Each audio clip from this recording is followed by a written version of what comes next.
She-Hulk, episode 8, is a complicated one. To say the least.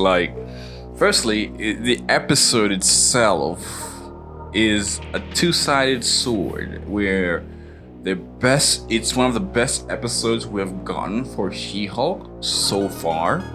Well, it's the best episode gotten for She-Hulk, period. And that was only because of Charlie Cox's Daredevil. For a lot of reasons, it seems like when he came into the scene, they turned down the man-hating to almost zero. It was actually funny in a lot of cases.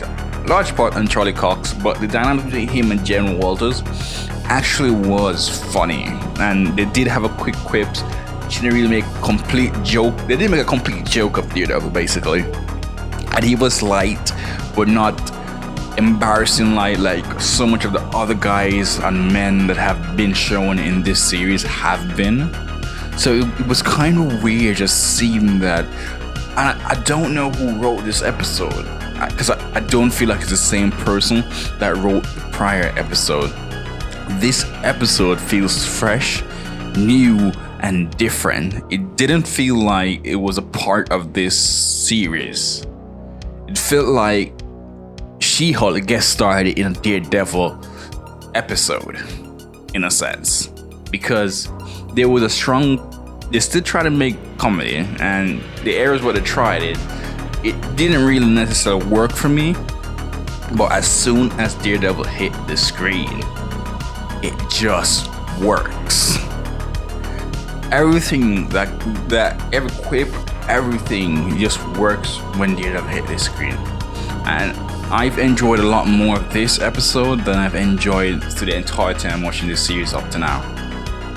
It was fun to see Daredevil, it was interesting to see Daredevil, and it was very captivating just to see how he's been portrayed. And I think whoever wrote this episode, if they had wrote the rest of the series, it might have been great. But long short, all the scenes with Daredevil is awesome, and that alone you should watch this episode for, and then stop after Daredevil left the screen. Because after Daredevil left, we went back to the same old. Well, not necessarily really the same old, because it wasn't as bad as prior episodes. They were slowly going back to the same thing, making men look bad and disrespectful towards women, even in a professional environment, whatever. And it did turn out that IntelliChat? I don't give a shit. The IntelliSite, whatever the site is called, to be the villain of their series. So basically, it's all about. So basically, the very evil thing that the villain did was to basically slut shame She-Hulk. Basically, that's basically the gist of what they did. To be honest. I don't know. For a character as powerful as She-Hulk, this is what I don't know. I would have ended in big bombastic action if I was directing it. I would have ended it in big bombastic action. I was still trying to get her blood, and in episode 8, I would have actually made them succeed, and then use that to probably create the Red Hulk or whatever, because she did talk about it in this episode. And to be honest, the fourth wall break in this episode was kind of endearing. It wasn't as bad as prior episode, but because it was a man-hating, so it was a lot more endearing than prior episodes, and it was a lot more enjoyable than prior episode. You know, she looked less cuckoo and more. She's trying to be funny, but just sometimes more often than not, it didn't land. But you can see the attempt was there to this episode. So how was the CGI? The CGI is still problematic. The reason why the CGI is problematic is not because it's overall bad, because it seemed like they enhanced the quality of her skin and lighting and even her hair. It looks a lot better in that regard. Is when she moves, it looks off. When she moves, she looks like an animated character. She's moving too fast. They need to slow the damn thing down. That's the other problem. She moves a bit too fast. They need to slow her down. Like, she's moving a bit too fast. But all in all, and hand gestures a bit fast. But all in all, the CGI looked better than prior episode. It's getting better as the season go along. Sadly enough, but this is how it is. I did kind of enjoy the CGI this episode. It wasn't that bad. As I said, it was mostly the animation issue. I think the animation is playing too fast, so it feels weird. But with that said, this story for this episode was basically over dramatized. I didn't particularly like the story itself. The story itself was lame. But as I said, I just enjoy seeing Daredevil. And the suit for Daredevil looked better. I liked it more than when I first saw it. It looked a bit more rough around the edges now, so it looked a bit better. I still prefer the original suit, but this suit is okay. It's really okay. And I really enjoy just seeing Charlie Cox back as Daredevil. I had a big smile on my face, so I'm beginning to end. It's just amazing seeing Charlie Cox as Daredevil. It was really amazing. I really enjoyed it. I was really having fun. Yeah, like, okay, let's just run down what the story is all about. So, and funny enough, this episode they actually did a lawyer thing where they were in the courtroom and it sounded like it was lawyer-like. It was like, it doesn't make a lot more sense, you know. And Charlie Cox was really great at it. When Charlie Cox starts spitting those things, the lawyer words. I think it's lawyer words. I'm not a lawyer, so I don't know. But it sounded to be right compared to prior episode. And She-Hulk defense was sounding kind of right, but she still she sound like she's less experienced than Daredevil in terms of being a lawyer. So that's just my only gripes. Like, maybe gripes. I guess you can say gripes because She-Hulk's supposed to be a good lawyer, but I haven't really seen that. It wasn't a case her defense was good. Her defense was poor, and his defense was just exceptional. The way how he delivers lines, the way how he speaks, and She-Hulk was just, rough around the edges. So basically, this episode is all about the false suit. This frog guy basically bought a suit from Senga. She'll get her clothing and suit from, and it was default.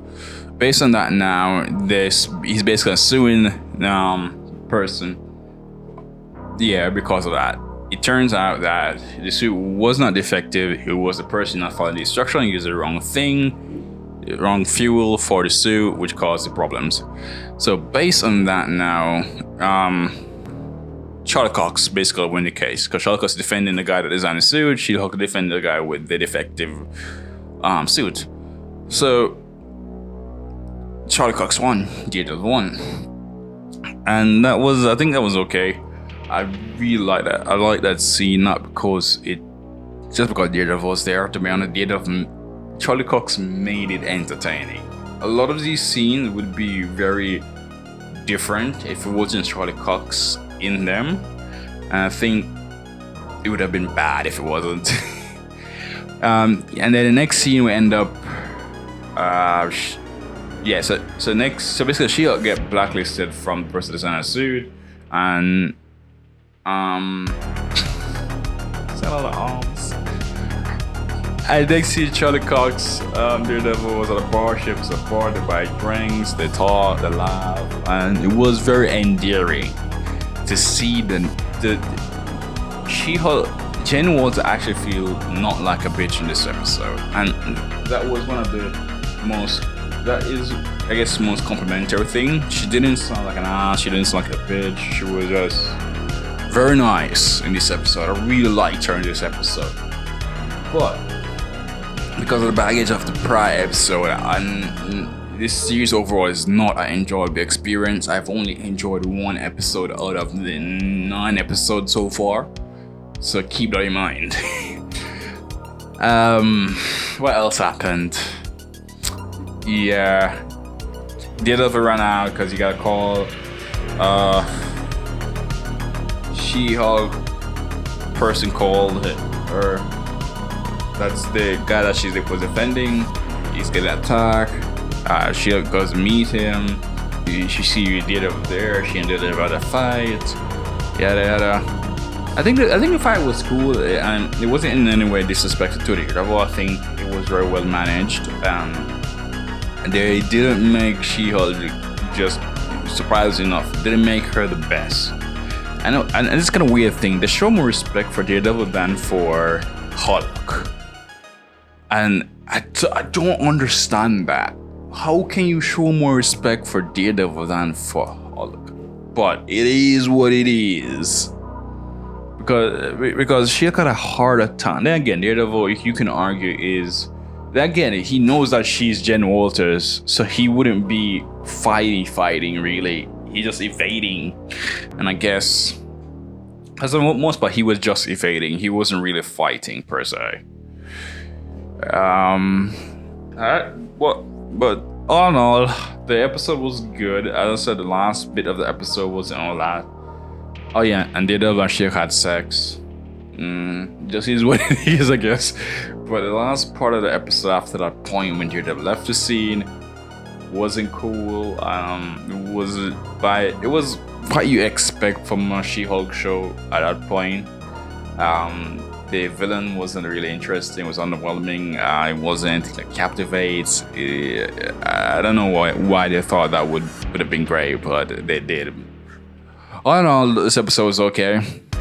Really enjoyed it. I want to watch it. Like, I had to speak about it quickly. So, yeah. Thank you guys for being here. Thanks for watching. And please like and subscribe. We have more content like this coming. Episode finales next week. Don't miss it.